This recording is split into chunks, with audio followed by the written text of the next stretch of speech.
P for promo में खुशामदीद। जी तो viewers, drama serial चमक दमक की नए आने वाली एपिसोड में आप देखेंगे कि नानी जो है वो अपनी बेटी जाज़बा को कह रही होती है, जबकि घर में इतना अच्छा रिश्ता मौजूद है तुम्हारी भाई की बेटी का, तो तुम फिर क्यों साथ का रिश्ता बाहर कर रही हो।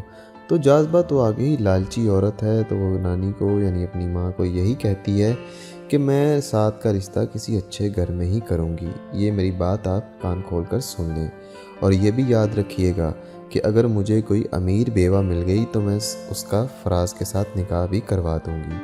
अब ये जुल्म सितम की बातें जो हैं वो रामीन बेचारी भी सुनकर अफसरदा हो रही होती है, और दूसरी तरफ जो है फिर फ़रा अपनी माँ को और उठा रही होती है और उसको कहती है कि तुम्हारी कसर तो नहीं छोड़ी थी उसने। अब मामू के घर जाकर भी रामीन ने तुम्हारे सब कच्चा चट्टा खोल दिया है, अब तुम्हारी अपने भाई के सामने भी इज्जत नहीं रही। जाज़बा अब और गुस्से से भर जाएगी, और दूसरी तरफ फराज रामीन पर गुस्सा हो रहा होता है कि तुम मामू के घर क्यों गई थी, जब हम लोग उसकी पास नहीं जाते, उसकी बात नहीं सुनते, तो तुम क्या करने गई थी।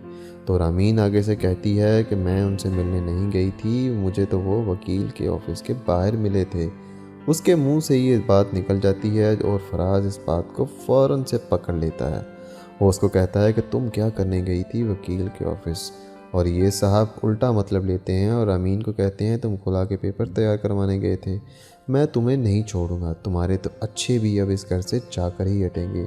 और वो ये कहकर रामीन को बाजू से पकड़कर घर से बाहर निकालने ले जाता है। रामीन बेचारी अपनी सफाई में कुछ बोलती है, लेकिन वो एक भी बात सुनने को तैयार नहीं है और रामीन को इस घर से निकाल बाहर ही करेगा। आपके ख्याल में अब रामीन का होगा कौन सा ठिकाना?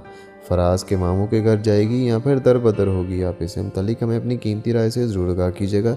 ड्रामों की दुनिया से बाखबर रहने के लिए पी फॉर प्रोमो को सब्सक्राइब करके हमारे साथ जुड़े रहें। आपका शुक्रिया। अल्लाह हाफिज़।